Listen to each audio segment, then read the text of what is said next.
बृजभूषण शरण सिंह ये नाम है जो इस वक्त देश की राजनीति में सबसे ज्यादा चर्चा में है।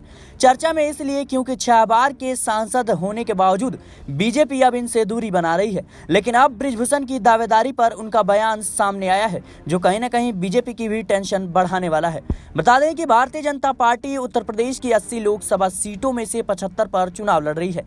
बीजेपी अपने कोटे की 75 सीटों में से 73 सीटों पर उम्मीदवारों का ऐलान कर चुकी है, लेकिन 2 सीटों पर पार्टी ने अब तक अपने पत्ते नहीं खोले हैं। ये दोनों सीटें हैं रायबरेली और कैसरगंज। कांग्रेस और गांधी परिवार का गढ़ रहे रायबरेली से 2019 में सोनिया गांधी जीतकर संसद पहुंची थी, जबकि कैसरगंज से बीजेपी के टिकट पर बृजभूषण सिंह लगातार तीसरी बार कमल खिलाने में सफल रहे थे। एक हारी और एक जीती 2 सीटों से बीजेपी उम्मीदवार को लेकर अभी भी सस्पेंस में बनी हुई है।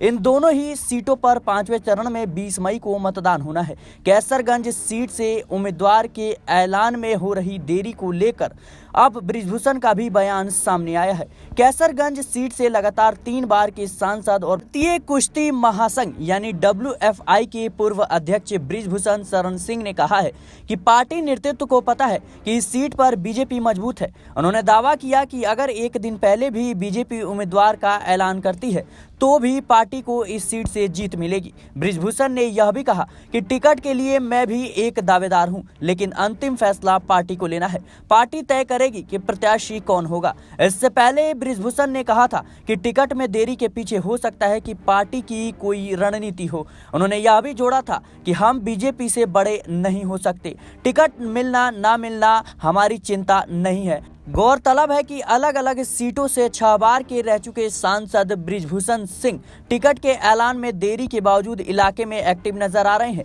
इलाके में लगातार धुआंधार प्रचार में जुट गए हैं। बृजभूषण का टिकट कटने के भी कयास लगाए जा रहे हैं, लेकिन साथ में यह भी चर्चा है कि अगर ऐसा हुआ तो भी बीजेपी उनके परिवार से ही किसी सदस्य को मैदान में उतार सकती है।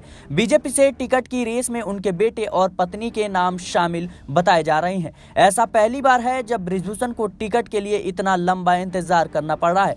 भारतीय जनता पार्टी अब तक 400 से अधिक उम्मीदवारों के नामों का ऐलान कर चुकी है, लेकिन कैसरगंज सीट से कोई नाम फाइनल नहीं हो सका है। फिलहाल के लिए इस खबर में इतना ही। देश और दुनिया की तमाम खबरों के लिए बने रहें नेक्स्ट पॉलिटिकल बाइट के साथ।